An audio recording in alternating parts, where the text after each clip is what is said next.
dialihkan ke jabatan fungsional analis kebijakan gitu. Jabatan yang tidak ada keselarasan dengan jabatan administrasi itu sebelumnya itu pasti dialihkan ke jabatan analis kebijakan gitu. Tanda petik jadi kayak ya terbitlah Permenpan 1 tahun 2023 yang meninggalkan butir-butir kegiatan di indikator itu sebagai pas ada angka kreditnya, pas ada dupa itu kan, misalnya PNS itu disuruh tolong kerjakan ini, dia bisa nolak. Maaf, tunggu dulu Bu ya. Oh, itu saya juga mau buat dupa dulu Bu. Bagaimana kalau misalnya kita yang purna praja ini ya, Mas Al, lulusan Pamong, kemudian sadar bahwa sosial media, YouTube, Instagram, TikTok atau Facebook dan apa kita gunakan sebagai sarana betul. Itu bekerja mendistribusi informasi, betul. Itu luar biasa. Tapi kegiatan tilang, ya kemudian kegiatan pengaturan lalu lintas, kegiatan mereka patroli, itu kan kegiatan memang rutin.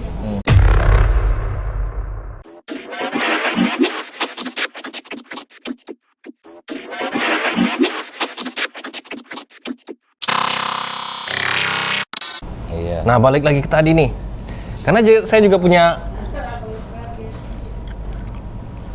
punya pengalaman di fungsional itu. Tadi aku bilang kan di sana sebelum kita tag record. Jadi di Dukcapil akhir 2020 dikasih SK untuk penyetaraan, dan kalau kami ada rasionya itu beli. Jadi berapa persen fungsional itu sudah ada tuh. Ya termasuk mungkin istilahnya pemetaan, tapi pemetaan plus berapa persennya sampai begitunya.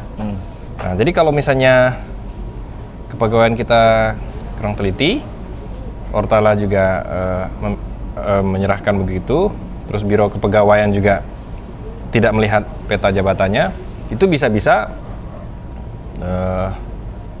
agak kemana-mana ininya jabatannya. Tapi untungnya alhamdulillah dari sisi keselarasan jabatan fungsinya sama. Tapi yang kami dengar untuk teman-teman kami Dukcapil di kabupaten kota dan provinsi itu agak kemana-mana. Misalnya dia kepala sesi apa sebelumnya, ya administratif. Tapi jadi jabatan fungsional BKKBN. Tidak ada masalah dengan jabatan fungsional itu, kita tidak ada masalah. Tapi maksudnya teman-teman kami yang waktu masih angka kredit, sekarang kan tidak ada angka kredit kan? Itu mereka kesulitan untuk menemukan indikator-indikator angka kreditnya. Nah, kalau di teman-teman waktu 2001 gimana? Jadi ketika beberapa teman-teman di transformasi ya pejabat pengawas tuh eselon 4 itu ada yang tusi jabatan pengawas tuh eselon 4-nya tidak sama dengan jabatan fungsionalnya, karena kan kita tahu bahwa jabatan fungsional itu terbatas nomenklaturnya. Ada seperti di perizinan itu kan. Itu kan baru terbit tuh. Betul. Pas transformasi belum terbit tuh, kayak jabatan fungsional perizinan tuh belum terbit. Jadi mereka dialihkan ke jabatan fungsional analis kebijakan gitu. Di jabatan yang tidak ada keselarasan dengan jabatan administrasi itu sebelumnya itu pasti dialihkan ke jabatan analis kebijakan gitu. Tanda petik jadi kayak ya alternatif terakhir. Iya kan, jadi di analis kebijakan pun sebenarnya kalau dilihat butir, kalau dulu kan masih ada butir kegiatannya. Masih butir kan juga sebenarnya nggak sama dengan tugas mereka di perangkat daerah gitu. Nah, itu menarik. Akhirnya ya terbitlah Permenpan 1 tahun 2023 yang meninggalkan butir-butir kegiatan di indikator itu sebagai angka kredit ya, yang ada di masing-masing Permenpan. Itu semuanya dicabut, tim penilai dia hapuskan. Saya termasuk yang kehilangan informasi nih, karena saya nunggu tuh. Saya pelajari misalnya Permenpan tentang Jafung kan, Permenpan tentang Jafung Prakom, dan Kepala BPS tentang indikator angka kreditnya itu. Nah, tiba-tiba ada Permenpan 1 tuh termasuk yang saya agak, maksudnya wah ada nih. Saya juga agak surprise. Tapi beli tahu tidak? Ada yang bilang begini. Bilangnya adalah ini karena ada masukan dari Pemda, kementerian lembaga yang karena penyetaraan itu kesulitan memberikan arahan atau memberikan perintah kepada Jafung tadi karena sibuk mengurusi angka kredit. Kalau versi beli gimana? Maksudnya Permenpan ini terradar nggak beli akan lahir gitu? Saya malah sama sekali nggak ada. Jadi gini, sebenarnya kan kalau dulu tuh kadang-kadang pas ada angka kreditnya, pas ada dupa itu kan, misalnya PNS itu disuruh tolong kerjakan ini, dia bisa nolak.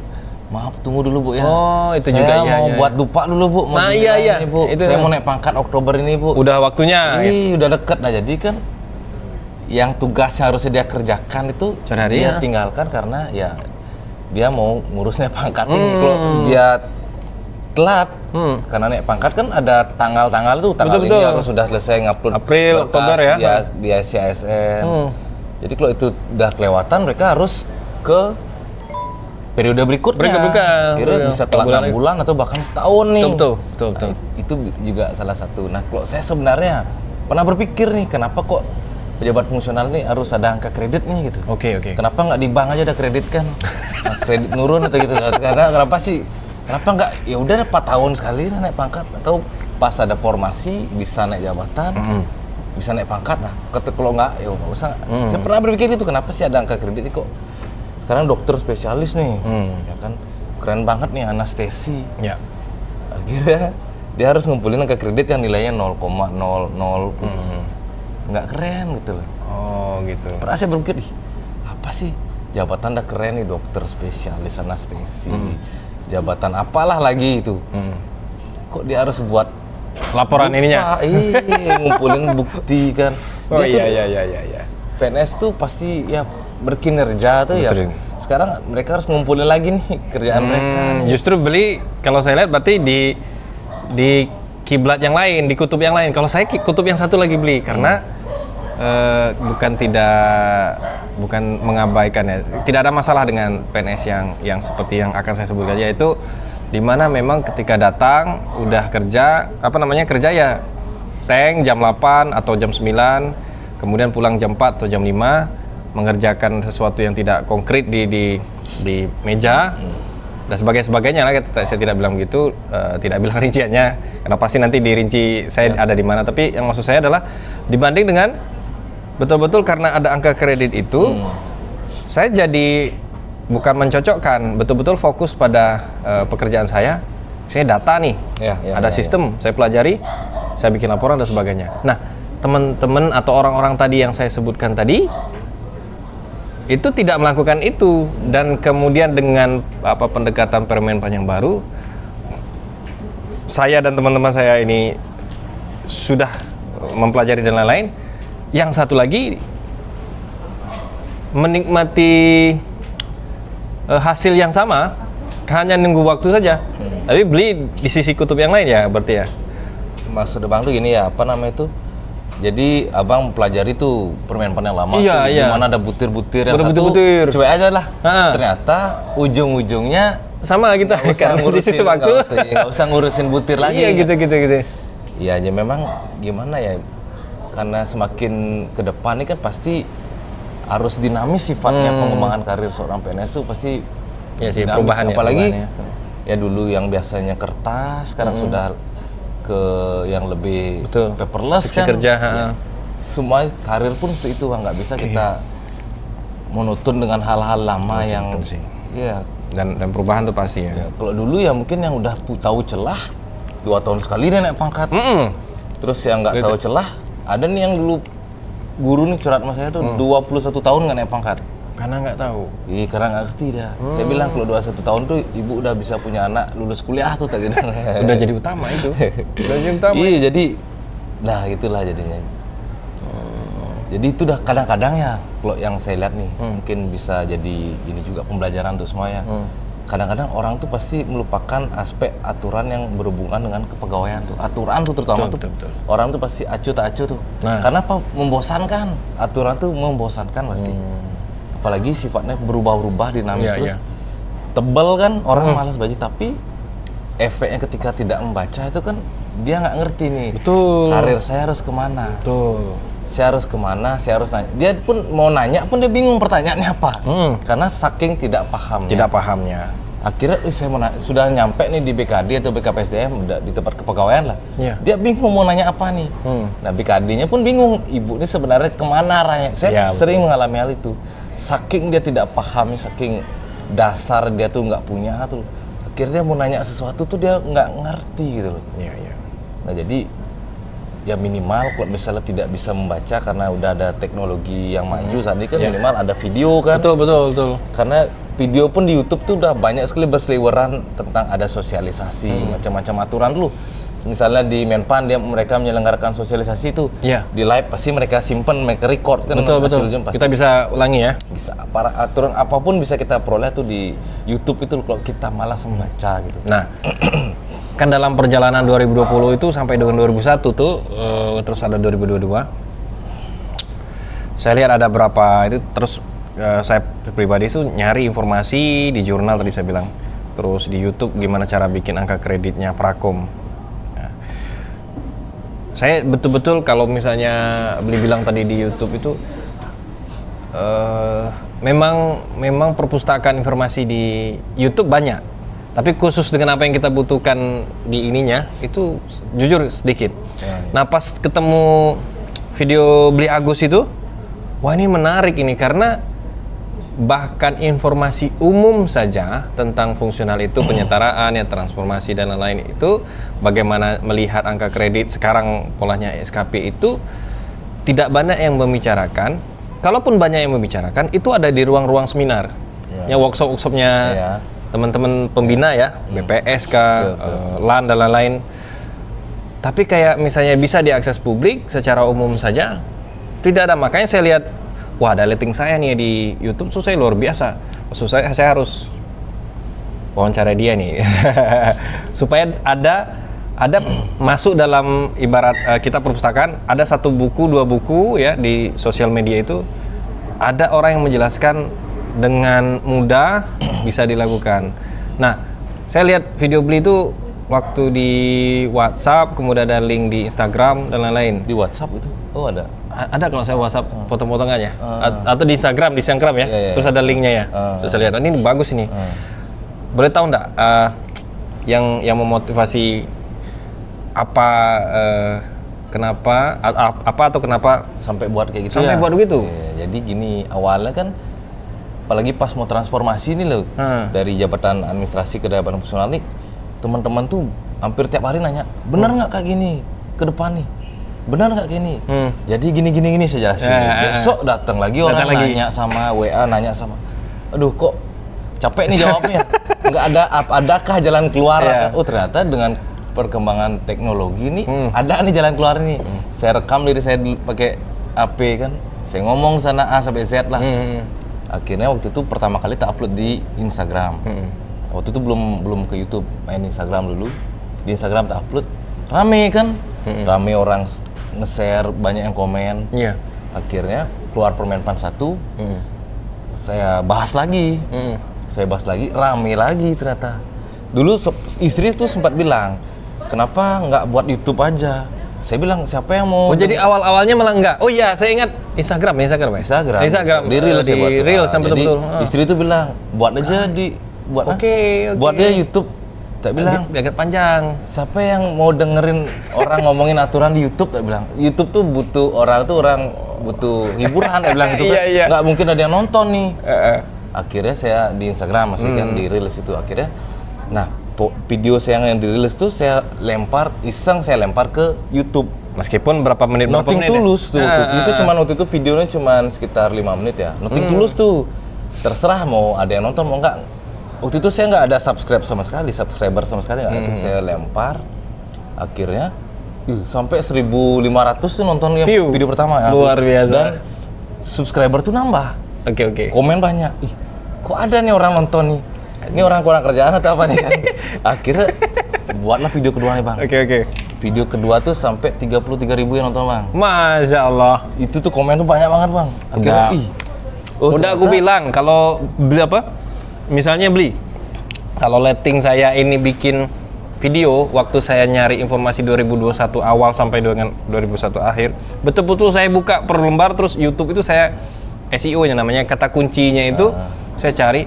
Mungkin video Beli itu yang akan saya tonton. Iya, saya buat tuh baru 2023 baru buatnya. Iya, YouTube kan. Kalau Reels kan saya udah berapa nih? Makanya saya komen dulu. Reels tuh baru Desember 2022. Iya, 2002. Itu tuh cuman gara-gara keresahan saya nih. Keresahan saya menjawab pertanyaan orang yang sama. Dan hampir setiap hari gitu. Pertanyaan sama ya dari orang. Iya, jadi sekarang setiap ada orang nanya di WA misalnya kan, Pak lihat ini. Pak, ini saya salin link, saya copy link saya, silahkan ditonton. Apabila ada yang tidak dimengerti, boleh ditanyakan. Udah. Terus misalnya ada ternyata pertanyaan lagi, sering ditanyain, tapi belum ada video, saya buat videonya. Gitu aja. Jadi Udah berapa video sekarang YouTube? tahu lupa, mungkin 30-an mungkin ya. Weh, aktif juga ya. 30-an ya. Ya hampir 1000 subscriber. Dan itu nggak pernah saya orang nyuruh, tolong subscribe, nggak pernah. Itu udah kita lempar Jalan aja video. lah, jalan aja. Dan subscriber tuh lebih banyak tuh orang di luar Bali gitu loh. Iya, karena Di SEO luar. ya, istilahnya kata kunci itu jujur itu tidak jarang. Ada misalnya dia pengertian umum dan lain-lain. Dan sorry mungkin ada keterbatasan cara menyajikan. Kalau kita kan mungkin dibanding narasumber atau pengajar di seminar, workshop, seremonial itu caranya dengan beli itu saya akui memang pendekatannya yang zaman kita ini, yang ringan, nggak ada Tapi jujur saya lagi nyari editor nih. Karena iya benar. saya tuh gimana malas ngedit kan. Buat materi sendiri, ngerekam sendiri, Luar ngedit biasa kan? sendiri itu Luar biasa, Bre. malas banget tuh. Jadi kalau misalnya mungkin ada sedikit animasi atau apa tuh kan Betul. dibumbu itu lebih bagus sebenarnya. Betul. Itu aja sih yang belum. Aku lagi belajar juga. Aku bikin sendiri. Gitu itu luar biasa. Tapi saya tuh malas itu loh.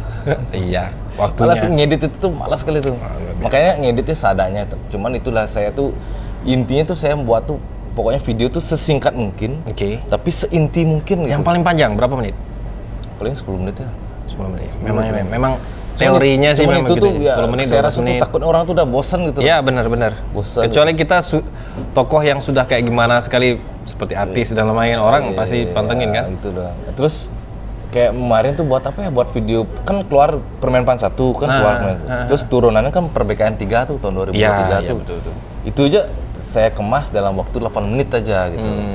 Di judulnya di thumbnail buat ayo kita bahas Perbekaan 3 8 menit aja gitu. Jadi gitu. Ya intinya itulah gitu loh. Berapa view itu? 7.800 ya. Berarti sudah ini bro, sudah 1000 subscriber.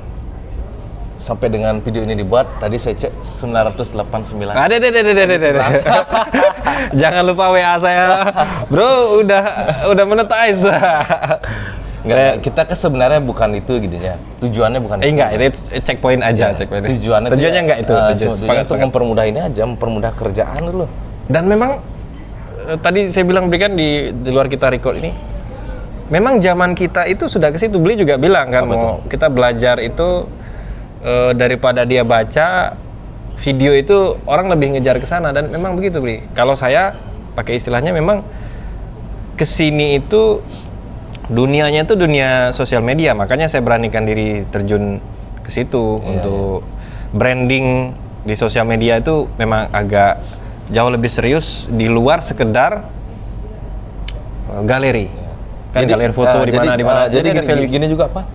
Dengan kita buat kayak video kayak itu tuh juga memperkuat dalam kita manajemen kata-kata loh, dalam kita berbicara. Iya, berbicara. Ngomong tuh kan bukan hanya sebatas mengeluarkan apa yang ada di pikiran kan. Gimana biar ini bisa dimengerti sama yang dengerin dan bisa tertata nih. Nggak langsung kinti tapi ada pembukaannya, isinya apa, penutupnya apa. Itu lebih penting tuh. Bikin skrip juga nggak? Enggak juga, tapi bikin pointers ya? Pointer. Oke. Karena saya tuh malas nulis dulu, kalau buat skrip kan nulis dulu. Iya betul. Jadi pas ada lowong, misalnya jam istirahat nih, pasti jam istirahat sambil ada jam lowong, lagi mood nih, buat ada tema buat gitu. Gitu aja gitu. Jadi kalau misalnya nggak mood ya nggak bisa kan. Oh iya, luar biasa. Jadi itu intinya tuh gimana orang tuh ngerti nggak sih apa yang kita sampaikan. Ketika udah ngerti itu yang kepuasan kita. Iya, betul. Si pembicara tuh di sana. Apalagi kalau misalnya saya ngomong misalnya di narasumber misalnya diundang tuh. Iya. Kita tuh sambil bicara tuh lihat juga orang nih lagi suntuk nggak nih dengar kita ngomong nih. Pasti. Iya. Ya, pengaruh kita kan, kan. Interaksi kita kasih gitu. Betul. Dua arah. Kita interaksi itu. Apa brainstorming kita dan lempar lain. jokes gitu. Kalau kita ngomong terus monoton kan, pasti bosan juga orang dengarnya gitu. Betul biasa. Pasti kita lempar jokes juga. Pasti lihat juga kira-kira orang ini lagi nguap nggak, lagi main HP nggak gitu. Iya. Itu. Nah, Beli kan sudah pernah narasumber berarti ya? Baik sebelum maupun sesudah nih ya, sesudah viral di sosial media nih. Wah, tadi informasinya. Nggak viral juga sih. Ya. Nah, pernah merasa berbeda nggak bicara di depan kamera dengan kita tadi dulu ngomong di audiens? Pasti. Nah, gimana cara dan triknya? Kasih tahu. Enggak, jadi ketika kita bicara sama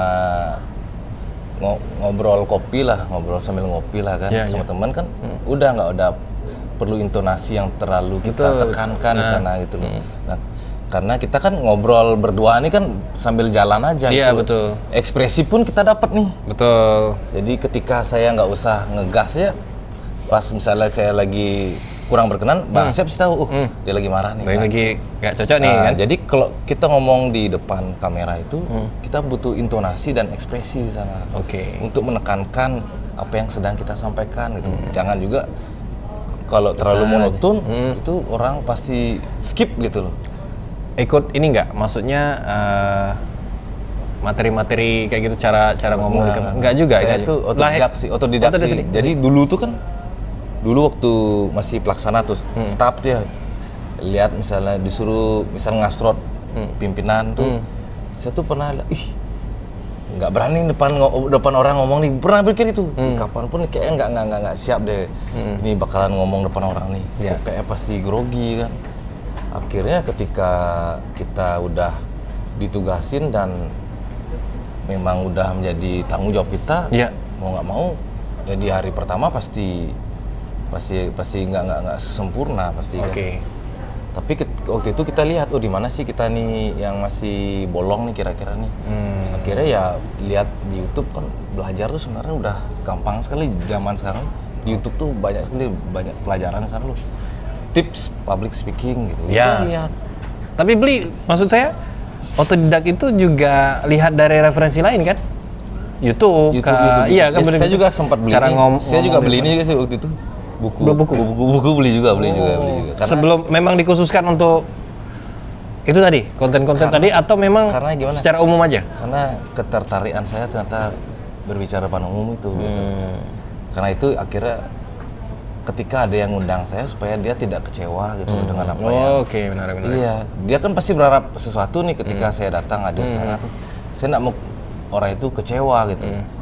Ternyata kita ngomongnya amburadul, nggak jelas, kosakata juga kurang gitu.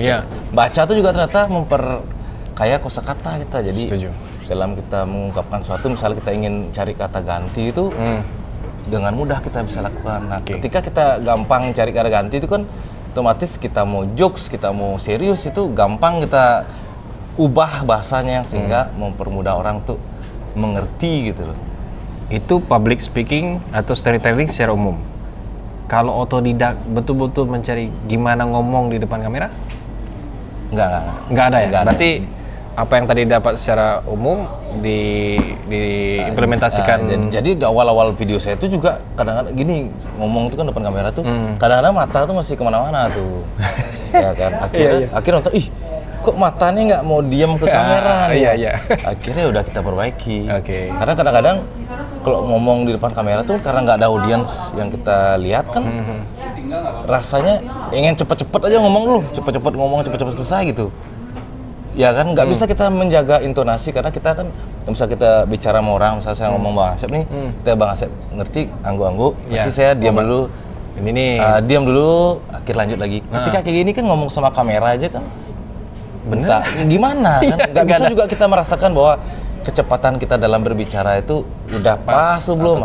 Kadang-kadang itu jadi awal-awal juga saya take itu, ternyata nih video saya ngomong kecepatan nih, nggak berurutan nih, ulang. Iya gitu. Betul. Berarti nggak ada beda tadi yang public speaking secara umum, storytelling secara umum. Iya, masih beda-beda. Ya, dikhususkan untuk konten berarti nggak ada ya? Nggak ada. Itu di bawah aja betul ya? Karena ya beberapa kali kita take kan kita lihat di masih kira-kira kekurangan saya nih gitu.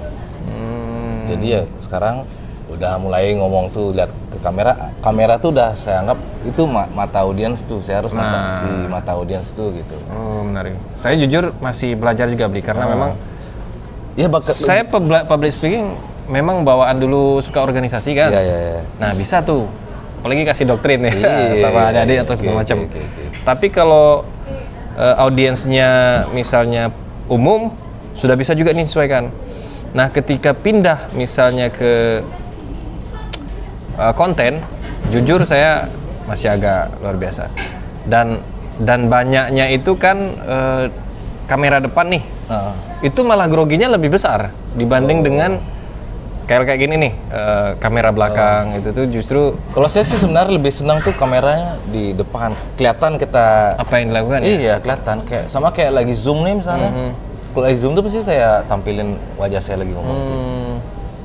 Tapi karena kamera belakang lebih bagus, si HP itu ya pasti bisa jadi saya balik. Gitu. Cuma kita nggak tahu hasilnya nanti. Iya, cuman itu udah ya kita pasti udah fitting dulu kan. Betul. Dulu tuh gini Bang, saya tuh apa ya? Sakit ya modal lah jadi. Dulu juga beli speaker kayak ini juga Bang. Terus karena nggak teratur jadi orang kan, colokan yang di HP itu hilang. Oh iya. Mic-nya masih, colokan di HP itu hilang. Akhirnya sekarang buat video udah nggak pernah pakai mic lagi, udah pakai mic di HP aja walaupun nggak terlalu ngebahas gitu.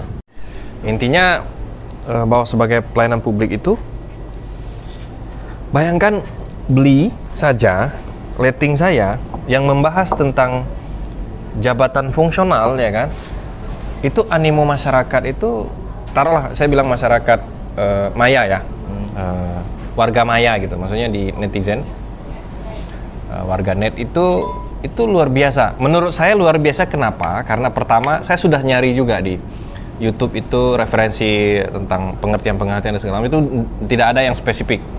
Ada, tapi dia seminar satu arah dan lain-lain. Tapi kalau yang beli, setelah 2 tahun saya mencari, akhirnya bikin setelah saya sudah dapat informasinya. Bayangkan yang fungsional dalam tanda kutip keperluannya itu spesifik saja, orang tuh animonya tinggi, berarti itu ASN ya. Bagaimana kalau misalnya kita yang purna praja ini ya, maksudnya lulusan Pamong, kemudian sadar bahwa sosial media, YouTube, Instagram, TikTok, atau Facebook dan apa, kita gunakan sebagai sarana mendistribusi informasi, beli, itu luar biasa. Kemarin itu ada viral Damkar melakukan pelayanan. Sebelumnya lagi ada viral teman-teman kita dari kepolisian. Padahal sebenarnya kalau boleh jujur, mungkin ada inovasi lah di sisi pelayanan. Tapi kegiatan tilang, ya kemudian kegiatan pengaturan lalu lintas, kegiatan mereka patroli, itu kan kegiatan memang rutin, ya nggak? Ya. Tapi kemudian disosialisasikan ke masyarakat, masyarakat yang tidak tahu jadi tahu bahwa ternyata aparat kita begini, mereka begadang dan lain-lain, di lapangan seperti ini dan sebagainya, itu lebih viral lagi, padahal itu aktivitas. Nah, saya ingin mendiskusikan ini sama Beli, maksudnya kita yang Pamong ini kalau menggunakan zona atau ekosistem sosial media itu, kalau saya di Dukcapil, nah, saya punya dulu dirjen yang memang gemar di TikTok menjelaskan syarat rekomendasi, persyaratan ya, yang memang diregulasinya seperti itu, dijelaskan kalau mau cetak KTP itu syaratnya ini. Itu sebenarnya ada, di regulasi ada, tapi tidak semua orang tahu, iya kan? Baca apa lagi kan? Nah, dengan begitu viral, padahal sudah jelas ada. Itu belum bicara inovasi, bicara inovasi. Nah, saya ingin mengajak sebenarnya, bukan mengajak dalam arti apa ya, bukan saya lebih benar, enggak. Teman-teman Pamong ini, Purna ini, cerita aja tentang apa yang dilakukannya. Nah, PR-nya kalau saya sendiri ya, mungkin saya salah. Kita sudah merasa terganggu image kita ketika kita masuk ke zona sosial media yang mungkin berwibawa, berkarisma, terus apa dan sebagainya. Di sosial media itu memang agak turun sedikit, tapi akhirnya kemudian masyarakat itu tidak terinformasi tentang sebenarnya yang kita lakukan itu sudah sejauh apa di Pamong. Makanya dia pas Beli bilang itu, wah ini teman saya ini mesti saya ajak ngomong, terus saya minta pendapatnya tentang itu. Gimana Beli? Jadi kalau menurut saya, apalagi di Abang di Cakpil tuh kan sekarang kesadaran masyarakat untuk administrasi kependudukan kan rendah ya. Itu. Jadi orang tuh anggap misalnya dia penduduk pendatang misalnya harusnya apa? KIPOM mungkin. KIPOM namanya, saya kurang tahu juga. Ya, penduduk non permanen lah kan. Itu, terus atau mungkin bagi yang sudah pindah atau gimana dia harus mengurus Apa yang harus dilakukan? Jadi, nah, ketika mereka tidak melakukan hal itu, apa konsekuensinya? Pelayanan apa yang mereka tidak peroleh? Itu sebenarnya bisa dikemas lebih menarik itu dan pasti rame. Iya. Jangan lihat ramenya, lihat ternyata manfaatnya ada nih. Betul, manfaat. Kalau viral tuh nanti lah dulu kan. Iya, manfaatnya. Cuman kalau buat yang kayak gitu tuh nggak usah panjang-panjang. Ke intinya saja, tapi menarik dikemasnya gitu. Langsung poin yang langsung. Iya, nggak usah menarik. kaku juga, apalagi kalau video yang ingin ditonton masyarakat tuh. Jadi kita tuh bagi segmen, Bang, misalnya Oke. siapa yang Ya, nonton, tips dan trik nih. misalnya masyarakat umum nih. Iya. Jadi ya kita ngomongnya bisa lo gue kah atau Iya. apa kan, yang jauh lebih Aku kamu, aku Anda gitu ya. yang jauh lebih bisa menyentuh hati gitu. Kalau misalnya dengan sesama PNS mungkin apa gitu kan. Iya, betul. Dan atau ke yang lebih tinggi misalnya video gitu juga kan Iya. apa. Nah, itu juga bahasa itu tuh yang penting. Kalau kita kaku misalnya, ayo mari kita nggak bisa, nggak masuk sana. Saya setuju. Setuju banget. Nggak masuk, Bang, gitu. Setuju Jadi banget. itu seni dalam kita melakukan komunikasi itu yang paling penting. Saya belajar dengan senior-senior Beli. Ada YouTube Sila Sapa, mungkin pernah Beli tahu Sila juga. Sapa. Terus ada YouTube Mang Layang Motivator dan lain-lain. Itu menurut saya bagus dan luar biasa. Cuma segmentasinya saya belum mengena ke zona apa namanya gen milenial sama gen Z ini. Karena narasumbernya apa namanya para dosen dan lain-lain yang keilmuannya tinggi sekali. Nah, saya ingin punya satu segmentasi yang lebih umum yang Beli sampaikan tadi. Ada tips nggak ke saya sendiri? Sekarang gini, Bang, ketika kita mau buat video itu ya, itu kan sifatnya rutin tuh, Bang. Iya. Rutin kita harus buat nih. Iya. Apa sih yang paling kita senangnya nih?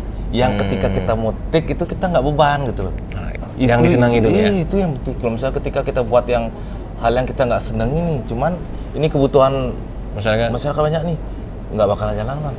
Ketika kita udah seneng sama topik yang mau kita ambil, itu pasti jalan. Pasti jalan, apalagi konsisten kan. Ya, konsisten. Gitu, Bang. Betul. Kalau menurut saya ya sekarang apa sukanya apa nih gitu. Kemana sih? Tapi kalau misalnya pengen di YouTube tuh kita tuh memang harus fokus memang di sana. Jadi nggak bisa sekarang tentang kuliner, besok tentang namanya niche ya, niche. Besok tentang Fokus ini ya pembahasannya. Iya, nggak bisa, harus fokus di sana memang. Karena kan di algoritma kan, si YouTube tuh punya algoritma tuh. Jadi di sana tuh bakalan kelihatan video kita tuh konsistensinya gitu. Apa sih yang tema yang sama? Iya, apa sih hal menarik yang masyarakat atau orang lihat di konten kita. Kecuali kita ini memang public figure, buat apapun pasti rame. Nama kita yang setuju banget. Ya, kalau misalnya kayak kita nih, ya pasti harus fokus gitu. Misalnya Bang mau fokusnya apa? Oh, ingin podcast ke orang di sana. Gitu. Kalau misalnya ingin bahas aturan ya aturan aja gitu. Ketika itu amburadul, algoritma tuh tidak bisa membaca apa yang sedang kita buat gitu. Sehingga nggak bakalan ini gitu. Gitu sih yang saya. Ya, saya masih belum ketemu Purna yang seperti Beli atau di atas Beli yang cara delivery informasinya luas sih. Masih Kalau yang lain kayak misalnya apa ya kegiatan lapangan dan sebagainya, yaitu video-video saja dan sebagainya yang tadi tuh. Jadi misalnya nih di kantor apa gitu, mereka nayangin kegiatan mereka di lapangan, nggak ada narasi, siapa yang mau nonton? Nah, betul. Itu buat orang seger enggak kan? Jadi ya kalau bisa saran saya kepada instansi pemerintah tuh kalau buat konten tuh ya betul yang bisa diterima. Kalau misalnya sasaran siapa nih, masyarakat yang bisa betul-betul sederhana mungkin dan bisa diterima masyarakat gitu. Jadi kita nggak usah terlihat kaku gitu loh. Betul. Kita aparat nih tapi kaku enggak gitu juga. Bisa santai kok gitu. Iya. Gitu, Bang. Tujuan intinya adalah saya ingin mendelivery atau mendistribusi informasi itu dengan mudah gitu kan, tidak terlalu formal dan lain-lain. Iya betul. Ya, viral dan sebagainya itu bonus menurut saya. Iya, dan sebagainya. Nah, tapi ada Purna-Purna yang secara brandingnya luar biasa, tapi secara pribadinya, maksud saya dia kesehariannya, kegiatan organisasi, pekerjaannya dan lain-lain. Tapi maksudku dia lebih ke aktivitasnya saja, bukan yang saya bilang itu kaitan dengan kepentingan pelayanan publik di instansinya yang dia delivery. Itu ya berarti. Ada saran penutup, Bli? Gimana kira-kira dari sisi ini? Kemana kira-kira saran ini maksud ditujukan nih kemana nih? Ya ke pelayanan publik secara umum. Tadi kan spesifiknya jabatan fungsional itu instansi pemerintah atau birokrat pemerintah. Atau gini aja, kita bagi ke semua lini ya, karena pembicaraan kita kan ternyata agak banyak nih tujuannya yang bagi PNS lah ya, utamanya ke pejabat fungsional, itu harus rajin-rajin mencari aturan yang berkaitan dengan karir gitu loh. Karena kita tidak hanya bekerja di tugas kita aja, kita juga harus tahu seperti apa karir. Karena kan dampaknya kan ke take home pay. Jadi take home pay itu kan dampaknya ke semangat kerja nih. Betul. Ketika kita nggak bisa berkembang karir karena kita nggak tahu, otomatis semangat kerja nurun. Jadi harus perbanyak literasi, perbanyak aturan atau aturan apapun yang baru harus minimal tahu sedikit aja lah intinya yang berkaitan dengan karir kita. Terus kedua misalnya berhubungan dengan video yang ke masyarakat. Apalagi misalnya Bang di Capil ya, kalau bisa produksilah video yang mudah dimengerti, mudah untuk diterima oleh masyarakat secara luas dengan pemberian bahasa dan ekspresi yang tentunya jauh lebih sederhana, tidak kaku. Dan apalagi tadi? Ya, kaitan dengan pelayanan publik secara umum. Pelayanan publik apanya itu? Yang di delivery ke masyarakat. Tidak hanya tentang konten. Tidak hanya konten, ya misalnya kegiatan kita ingin menunjukkan ya secara alami aja, nggak usah dibuat-buat gitu. Seperti ini loh keseharian misalnya di dinas A, dinas B, seperti ini ya. Diisi juga narasinya seperti apa, siapa tahu nanti masyarakat itu bisa, oh saya punya anak nih, pengen nih biar kerja di sana nih, biar bisa mengabdi atau apalah gitu loh. Itu penting juga supaya mengenalkan tugas-tugas aparatur, tugas-tugas ASN itu ke masyarakat secara luas. Itu sih Bang. Makasih banyak Bli, ini waktunya.